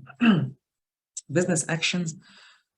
Child marriages and violence against women, again, contributing to policy, but also awareness, zero tolerance in your workspaces. There should be consequences and consequences that are felt, because in most cases, it's just a tap on the wrist, really, and then people move on. But there's a lot more that you can do using your power and your influence as businesses and as organizations. Awareness raising, I've spoken about. Representation of women in parliament, I've spoken about. But even in management, what do your management bodies look like? What is the representation? What do your boards look like? What is the representation? Equal pay, we've spoken about. SRH, women making their own decisions. A lot of it really is around awareness, but also the laws and the policies that are around this. There have to be consequences. Otherwise, these things will continue to happen. When we think about rape, I've just spoken about the child. when we think about gender-based violence, you know, yes, the campaigns are good, awareness is good, but the consequences really have to be felt. They have to be significant so that they act as a deterrent. Economic assets, accessing jobs, we've spoken about, equal opportunities in employment, loan schemes even for women to facilitate purchase of those economic assets. So maybe this might be in the work that you do with local communities. It might be how you support your staff. I mean, it's whatever is relevant in your context. Excuse me, also including women in supply chains.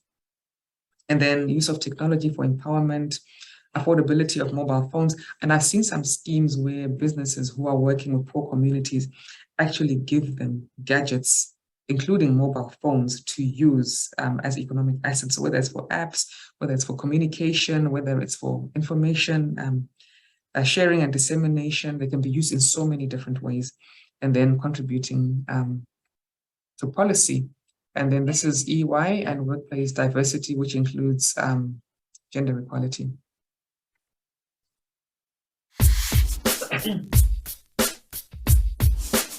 Why is diversity important? I think at the heart of the matter for us, when I think about what we stand for as a firm, it's frankly, we want to build a better working world. As it relates to our teams, and this is critical for our people, ultimately we need high-performing teams to really work with our clients. You have the highest performing teams when you have diversity amongst those teams. It's critical to innovation. When you think about the product, when you think about Uber, when you think about Airbnb, these disruptors, as we call them, without a doubt, it's about diversity of thought and perspective driving that innovation. When you can bring those different points of view, again, to the clients, that's how we're going to make a significant impact. That's why this firm invests so much in D&I. It's about us, it's about our business, and more importantly, it's about our people.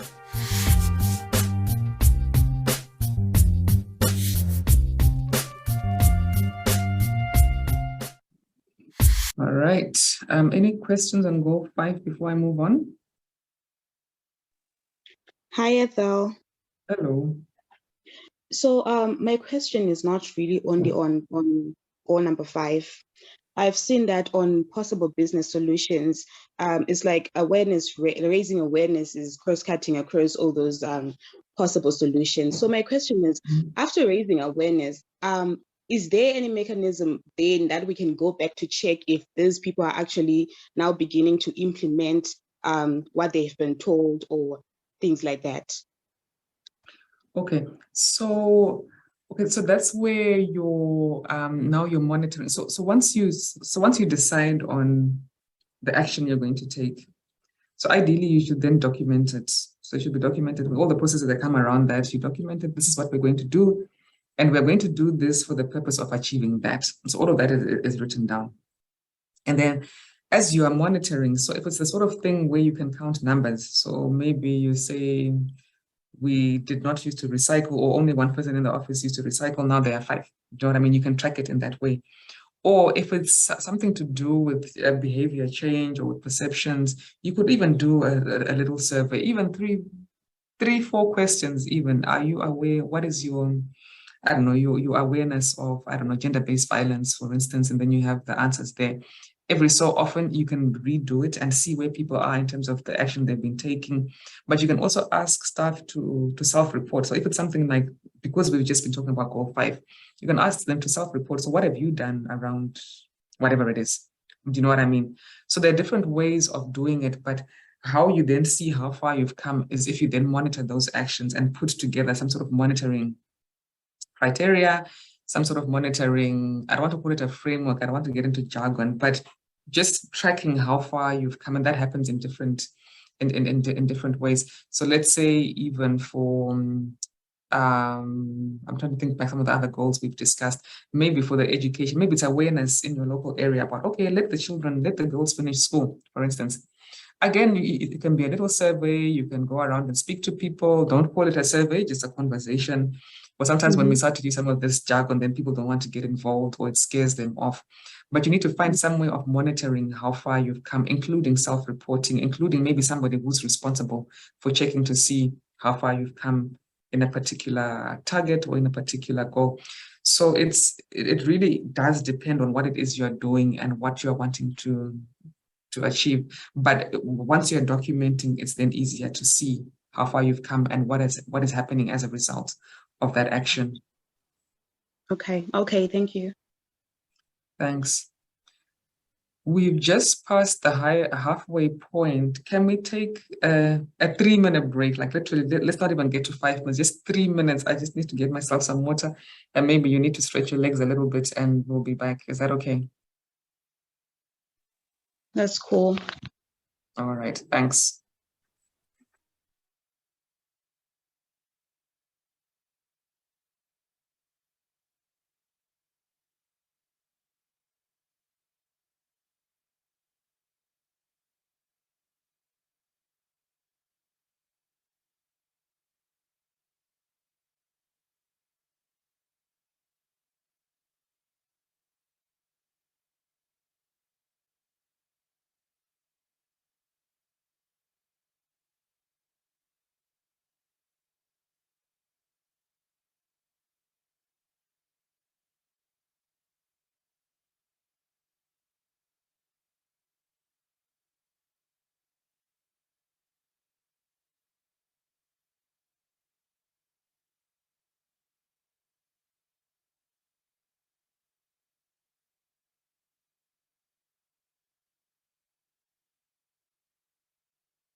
Okay, I don't know how many minutes that was, but I think we can carry on.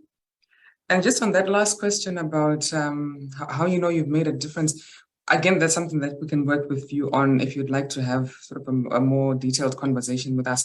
And we can look at what exactly it is that you are wanting to do and what sort of monitoring you can do around that. Okay, so thank you. all right, great. So goal number 6 is clean water and sanitation, ensuring access to water and sanitation for all.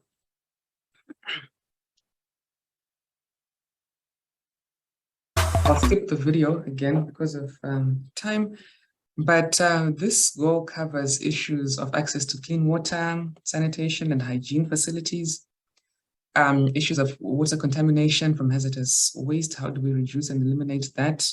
Efficient use of water. How do we increase that and encourage it? Sustainable extraction of water.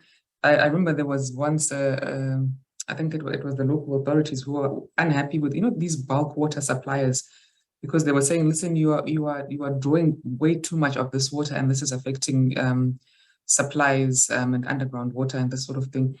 Management of water sources. When we think about Lake Chivero, for instance, which is our main water source in these areas, what does that look like? Is it being managed properly? Then inclusion of communities in the management of water, sanitation and hygiene assets and facilities. Why this matters or should matter for you is that, dysfunctional wash is required for the workplace. Can you imagine being at work and there's no running water? Or, okay, fine, let me not say running water, because sometimes it happens, right? And there is no water at all. There are no toilets, there are no, whatever, any other sanitation and hygiene facilities for a long period of time. That just wouldn't work health-wise, but it just wouldn't work anyway. And particularly when we also think about those who are involved in manufacturing, those who are involved in food, it just is not recommended. The health implications of wash deficits we've spoken about, and it's an opportunity to do good in the community. We spoke about, water facilities in the community. We've been seeing as well these, what are they called? These borehole things with the pump things in urban areas. Okay, fine. It's solving the water problem, but I don't know why they need to be those, what are they called? Why can't we put up taps? I don't know if you're a business and you're thinking of setting up a bowl in a community, please think about making it a tap. Why should it be those? And I'm forgetting the name of it, the ones that you have to pump for the water to come out. And I've heard people complaining about that, saying, are we ruralizing our urban areas? In solving one problem, we sort of, create an aesthetic challenge there as well. It's an opportunity to engage and partner with the community, because there's a specific target, a specific indicator, around, partnership with the community on WASH. So it's an opportunity to engage and to partner with your local community.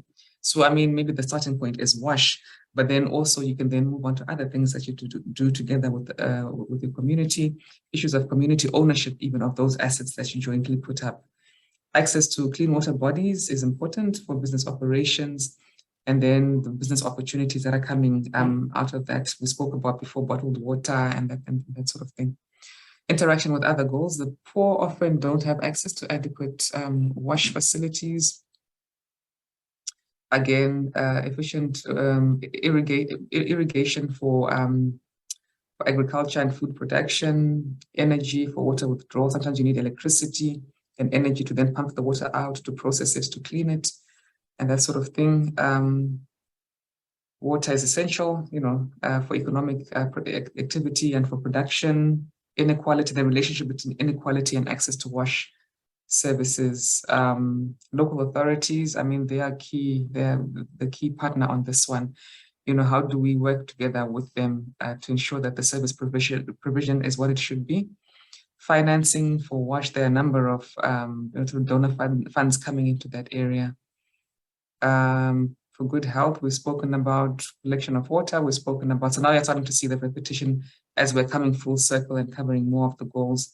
Informal settlements, there are serious wash deficits, and just that strain on service provision in local areas, mismanagement of water bodies. This is happening everywhere all the time, and something needs to be done about it. And sometimes it's businesses that are guilty of this. So maybe looking at how it is that you are doing it and what you need to be doing to improve the way you do things, but also how you partner with others as well around this innovation and technology around the WASH area. We're seeing more and more of that, especially post-COVID as well. Efficient use of water, water recycling. What are you doing with your wastewater? What else can you do with it? What else can you use it for? Climate change and the impact on the availability of water. And so business action towards goal 6. So for 6.1 and 6.2, just access sanitation facilities in the workplace, in the communities, manufacturing of components of wash. That even includes consumables like soap, water purification, the inputs, whether it's those tablets, whether you're purifying water and selling it. There's all sorts that you can do in this area. And in a country like ours, where this is there are huge gaps in this space. There's a lot that you can do in terms of business opportunities, reduction, water pollution. We've spoken about, your waste. Where are you dumping it? How are you dumping it? Wastewater treatment as well. There are treatment facilities. You can set those up, and reducing waste from your manufacturing processes. Water efficiency, again, being efficient in how you use it, but contributing to the management, maybe getting together with others and agreeing on how you're going to manage that local water body. Again, products, meters, trackers, that sort of thing, so that people can track their usage and reduce it. ODA for WASH, working with local authorities as well to see, okay, fine, so this is what we have in order to look after our WASH facilities. What is the most efficient way of using that money? What is the best way to do this? How can we make the most impact? And again, educating local communities on the maintenance, because sometimes you can put up these facilities, so whether it's a water source or whatever, or bore or whatever it is, but who owns it? And is it being, how is the community treating it? Are they being, are they not looking after it well? And who is taking responsibility for that, so that you ensure that it's available long-term for use. So there's something called the Toilet Board Coalition. And so it's a membership organization, but it's driving private sector engagement, specifically under indicator 6.2 within the SDGs. So remember how I was talking about, you can do it at the level of the target, you can do it at the level of the indicator. So they've drilled right down to 6.2, which is to do with sanitation. And what they are saying is, listen, we want to build a sanitation economy. How do we support startups? How do we support SMEs? How do we support existing businesses who are operating in this space to grow? How do we bring in investors? How do we bring in governments so that we can scale the operations around sanitation? So I'm going to play this. I think it's quite short, so I'll play it.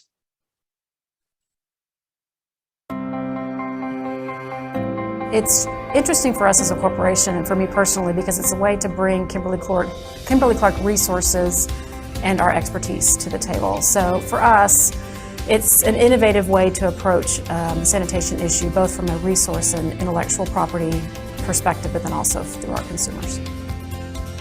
From a Kimberly-Clark point of view, it's great for us also to be able to bring a different perspective of innovation as a part of it. So how can we take what we learned about inventing certain categories when it comes to facial tissue, other bathroom products, and bringing that to this space, I think is a great merger of different insights to help to come up with new solutions.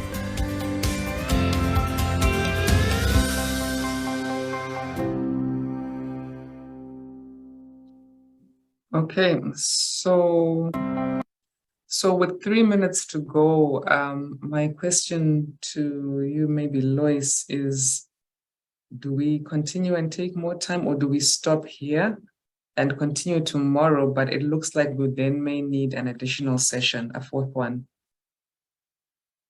I know people had planned to finish at 11.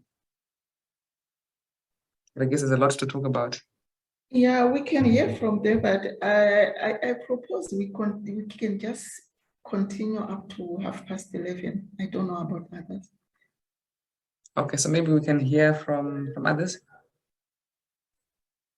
It's fine by me. Fine by me as well.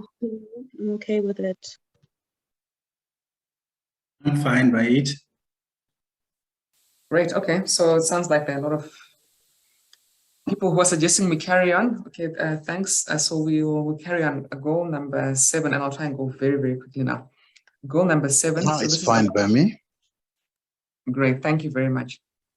So ensuring access to affordable, reliable, sustainable, and modern energy for all. So it's not just about access to energy, access to electricity, but access to renewable energy and how we make that shift and that transition to renewable energy. I'll skip this. Okay. So it's about access, like I said, reliable, modern energy, renewable energy. It's about energy efficiency as well. How do we save what we have? I mean, we always hear about, switch off switches, and if something that doesn't need to be on, switch it off. How do you save electricity?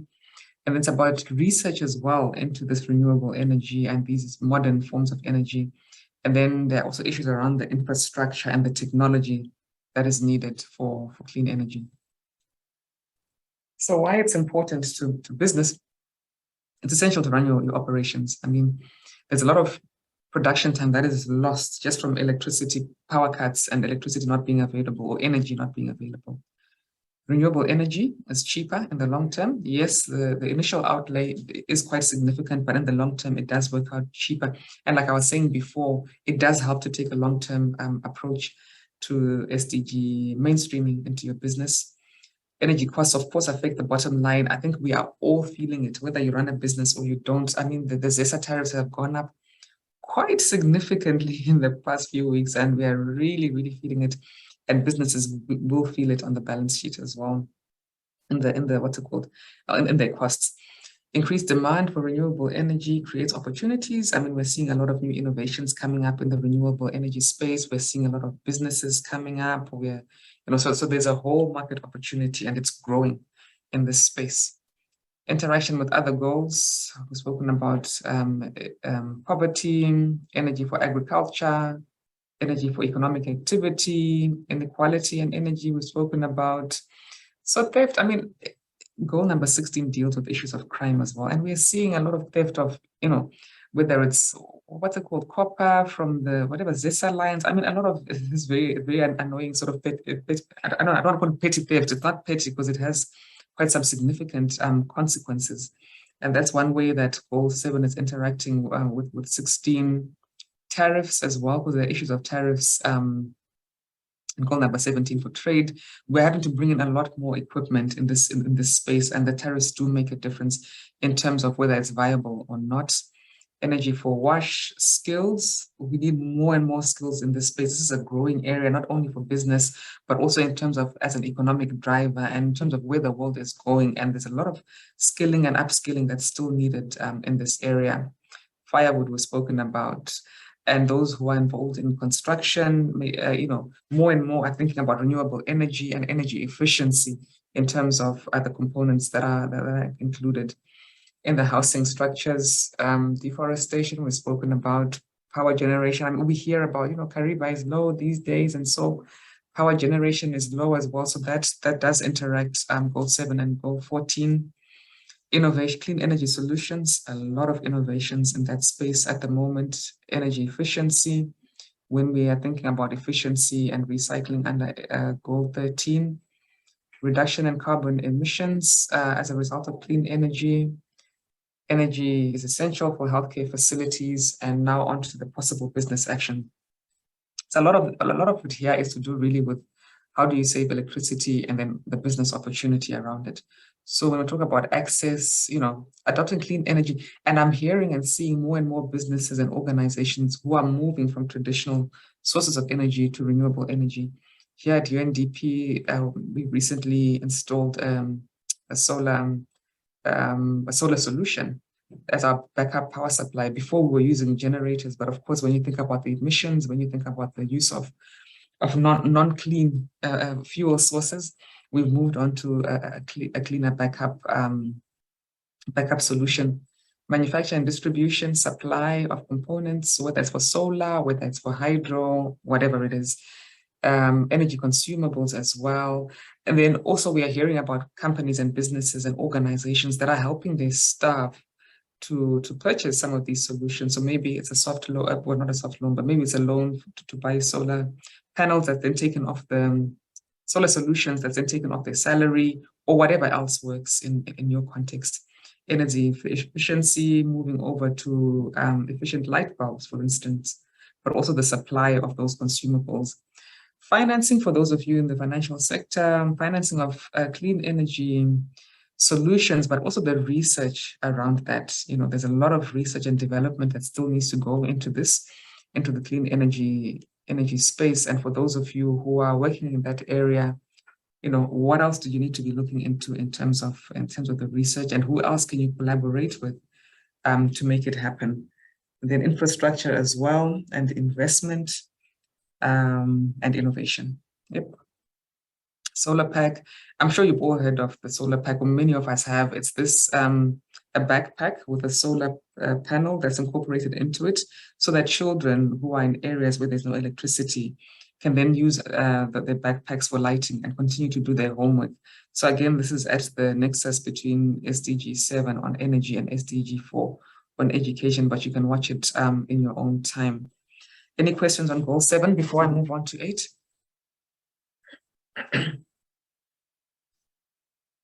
No question. Thanks. I hope I'm not going too fast. So this one is, there's a lot that's sitting in goal number 8 in terms of just the economy, in terms of jobs, in terms of financial services, financial products, financial inclusion, youth and youth employment, and that sort of thing. So in SDG 8 is GDP growth, there's economic productivity, like I've said, financial inclusion, earnings, labor rights as well, safety in workplaces. When we think about occupational hazards, for instance, there are targets and indicators around this. Youth employment, issues of child labor, we touched on earlier. Informality as well. Informality, for us, it's a key feature of our economy. That's covered under SDG number 8. And then there's a little bit of a focus on sustainable tourism in there as well. Why this matters, this is where a lot of it sits, right? In terms of your revenues, in terms of your contribution to GDP, in terms of job creation and employment, which we know private sector, maybe next to government or after government, is the largest employer, especially where most businesses are formal. And so a thriving economy is good for business because it means people have money, they can buy your goods and services, they can, they're happy to bring your money to you because they can afford to do so.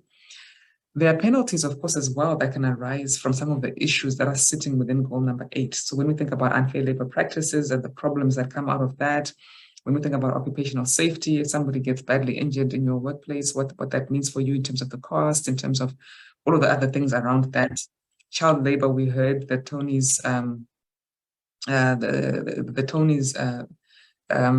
story and what they are doing around that. And of course, there was this thing that was going around recently about child labor and tobacco in Zimbabwe. I don't know how true it is, but of course that is bad in terms of reputation. It's bad as well in terms of sometimes your markets. So they'll turn around and think, okay, fine, we don't want to be buying from a business or from a country where child labor is an issue, and of course that hits you. That hits your bottom line. And then employing young people, we know there's a lot of innovation that is sitting within our young people, so that you can reap benefits from that as a business. And then there are government incentives around it as well, around employing young people.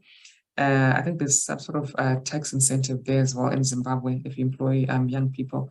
And then financial services, that's important. If you're going to run your business, you need financial services to be available, you need them to be functional, and of course affordable as well. The interaction, I'm going to skip a lot of this because we've been through it, but productivity and hunger, all of this, migration, maybe I can talk a little bit, because within SDG number 10, there are issues of migration and the mobility of labor, and this is quite important for business, especially where you can't get the skills that you need. You can't find them locally, you may have to bring them in, or on the other side, we're seeing a lot of brain drain from Zimbabwe as people move and as they go. And more borders are breaking down around the world. More and more labor is more mobile. And what does that mean for your business? What is the impact on your business if the people that you need and the skills that you need are leaving the country? Those in health, for instance, have been complaining lately because health facilities, for instance, doctors' offices even, they're losing a lot of staff under this new, I'm sure you've heard of it, this new thing where the UK has now opened up to healthcare workers and people are doing this Red Cross course and leaving. And so that has an impact on if you're running a business or if you're running an institution or organization rather within that space. Conflicts, if there's conflicts in the areas, issues of conflicts and peace sit within goal number 16. So you can, I mean, if you imagine of those, if you can imagine those countries where, for instance, there's conflict, and conflict is a part of sort of daily life, it's very difficult to run a business in that environment. So it affects economic activity, it affects economic growth as well. Payment of taxes under goal number 17, there's a target that looks at domestic resource mobilization for governments. And part of that, of course, is tax revenue. And so if you're not paying your taxes, or if you have two sets of books, one for Zimra, one for other purposes, one that stays under the table, it's a problem because, we know about the fiscal challenges, the tightness of the fiscus here in the country. We complain, government's not doing this and that. But I mean, are we doing our part as well? I mean, there's a whole debate around that. There's a lot more to it than just that. But that one component is important for you as a business. Are you paying your taxes? And are they going to the fiscus as they should? The rest, I think, we have covered. Public transport under goal number 11, sustainable cities. There are indicators there around public transport, about road networks. Can people get to work? So if the road network of transport provision is poor, will your staff be able to get to work? And that may have implications, of course, on people being at work on time, or even accepting the job if they can't get to the workplace. Natural resources, water, innovation. So all of this, we've kind of touched on. Carbon neutral growth, again, as a policy, and the role that you can play as private sector there. So some actions, GDP growth, the fact that you're even running a business and your business is set up, you're already contributing. But of course, that's only if it's formalized, right? And if it's linked into those formal channels. Otherwise, it's not counted anywhere because you're below the radar. So a formalization of your business operations then becomes important, because the role that you're playing is not counting towards whether it's GDP statistics, whether it's employment, whatever it is. So all of those indicators and targets that are sitting within goal number 8. So informalization just means that a lot of what is happening in the country is understated. And then, of course, issuing formal contracts to staff. I know that there's some people who have all sorts of contracts that really the sort of thing that shouldn't be happening. But again, that's something that you can do in terms of regularizing that. Efficient use of resources, production processes we've spoken about, incorporating environmental considerations into your production processes as well. We've touched on a lot of that as well. Efficiency, fair wages we've spoken about, ensuring the proper benefits accrue to your staff and not cheating your staff out of things that are that they're eligible for, eliminating discriminatory practices from recruitment. So it may be that there's no discrimination within the workplace, but if you've already discriminated at the point of recruitment, it means people haven't been able to come in. We've spoken about training and employing young people. We've spoken about minimum wage, but also minimum age in this case. And I hope you see, as I'm going through, we spoke about last week, the interrelatedness of the goals. And I hope you're seeing it as we go through them, that a lot of actions, like I was saying before, that sometimes you only need to take one action and you're already touching maybe 3-4 goals. And this is quite apparent when we go through these actions, when we go through how the goals interact with each other. You can already begin to see. So it may be that as you're selecting the goals to prioritize, it may be that you think, okay, fine, maybe let's start with the goals that have the largest multiplier effect, so that our impact is greater, and we start like that. But you can use any criteria or whatever it is that works for you. Excuse me. Of course, the goals that you choose to focus on should be ones that are relevant to your business as well. Labor rights. This is all stuff that stuff that you're probably already doing, but maybe you can start to do it more deliberately. Safe workspaces, freedom of association for your staff. And I know sometimes there's friction between labor bodies and employers rather, but it does make sense to work on this relationship. The healthier this relationship is, the easier it is for you as a business. Fair contracts, we've spoken about. Sustainable tourism, we've heard of eco-lodges. More and more we are hearing about sustainable buildings, sustainable tourism assets, conservation as well, if you're operating in that space. Financial inclusion, FBC and CPZ, I don't know what sort of products you have for those on the lower end of the income spectrum, for those in the informal sector. These are things that you can do to help with financial inclusion. And Net One as well, mobile money, we know you've got that as well. That's one way that you're already contributing to this. But there's more that can be done. If you start to think about innovations and what else can be done, there's a lot more that can be done, which again is not only contributing, but is also money in your pocket. This Youth Spark is just talking about what Microsoft is doing around SDG 4, skilling young people, mainly around the digital spaces and providing online technical skills for free as a contribution to SDG number 8 and to the skilling of young people. I'll skip it. I flew through that. I hope it wasn't too fast. Any questions on goal 8 before I move on to 9? No questions from me. Okay, so I see there is something in the chat. Is there a mechanism to gauge? Okay, fine. So we've already addressed this one. All right, so this is the final goal for today, and it's around infrastructure, industrialization, and innovation. Okay, so the other thing that this goal looks at as well is small business, and particularly around the manufacturing spaces. So small industry, small manufacturers, and how they can be supported to grow, and how they can be supported to access financial services. There are also issues around environmentally clean industrial processes. And I know in this country, one of the biggest problems that industry is facing is just this sometimes outdated, but also very old technology, antiquated equipment, and of course the difficulties around accessing capital for modernization of equipment. So there's really a lot of work that needs to be done around goal number 9 in Zimbabwe. Goal 9 also touches on issues of research and technological capacity of small industry, industrialization, manufacturing, access to affordable internet. Net One, I don't know what your data costs look like, but affordability of just data, of internet services in this country is something that we haven't quite achieved, and it does get in the way of innovation. It gets in the way of what a lot of our young people are trying to do. It gets in the way of efficiency in business and just running a business generally. Goal 9 also looks at transport infrastructure, both passenger and freight. So why does it matter? A lot of businesses are, and when we think as well about the value addition thrust of government within our national priorities, a lot of it is happening in the manufacturing spaces and in industry, and there are a lot of business opportunities around that. Transport, when we think about the movement of goods, the movement of people, that's important for business. Infrastructure deficits, they have an impact on productivity and negative impact on production and productivity. Issues of innovation as well. R&D, essential for business survival, essential for competitiveness, essential for growth.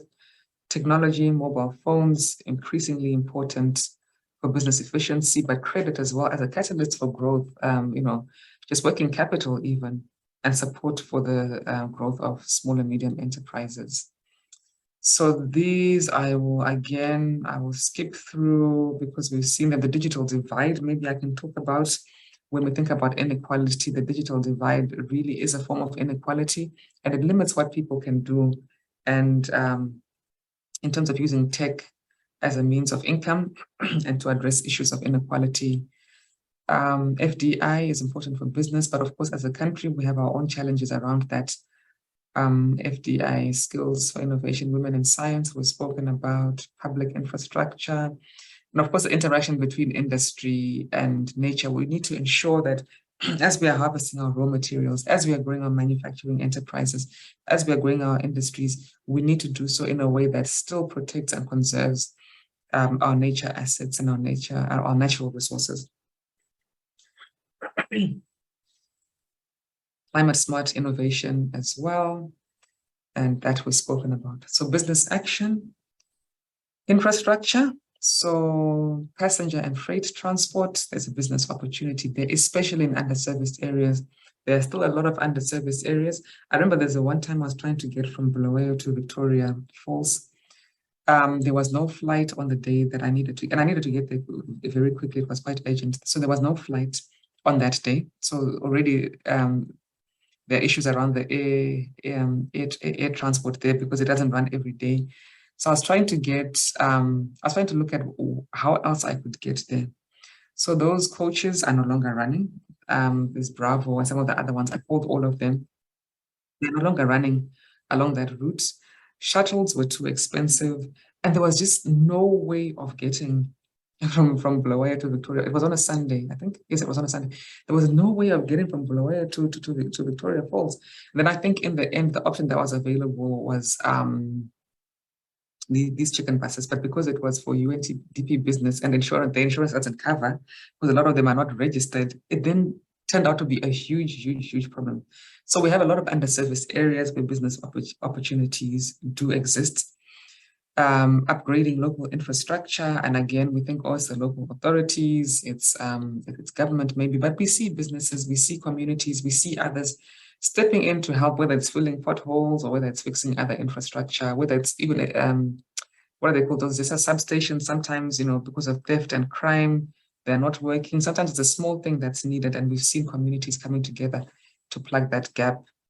Manufacturing high-tech, scaling up manufacturing and high-tech enterprises, increasing value addition. Zimbabwe is still exporting way too many raw, sort of whether it's minerals or whether it's agricultural produce, juice. Too many things are being exported in raw format. There's a lot more that can be done in terms of value addition, and there's a whole business opportunity around that. Incorporating innovation into your work, or even running innovation challenges with young people. And I've seen this done by a lot of different types of businesses and organizations. Just present a challenge to them, ask them to bring in innovative solutions, and you'll be surprised at what you can find and what can come out of that. 9.3, integrating SMEs into supply chains. We've spoken about market access support for SMEs, whether it's training, whether it's products, whether it's services. SME products we've spoken about, and reducing obstacles to accessing financial products. Collateral is one that we hear about all the time. And I'm not sure how far the Reserve Bank is in terms of that collateral registry and the whole idea of being able to use movable collateral. But of course, I mean, the challenges around that, I do understand, but there's a lot of innovative thinking that can be applied in terms of solving that problem. Infrastructure, we've spoken about, carbon emissions, efficiency, and clean processes in manufacturing. Research and development, investment in that, collaborating around research and development. A lot of, academic institutions, tertiary institutions, colleges and universities are more than happy to collaborate around research for innovation in all different types of areas. Mobile network coverage, providing mobile phone services, ensuring that there is sufficient coverage, and then of course the supply of the gadgets in that regard. Okay, so this one is road construction. Let me see how long it is. And this will be the last video I play before.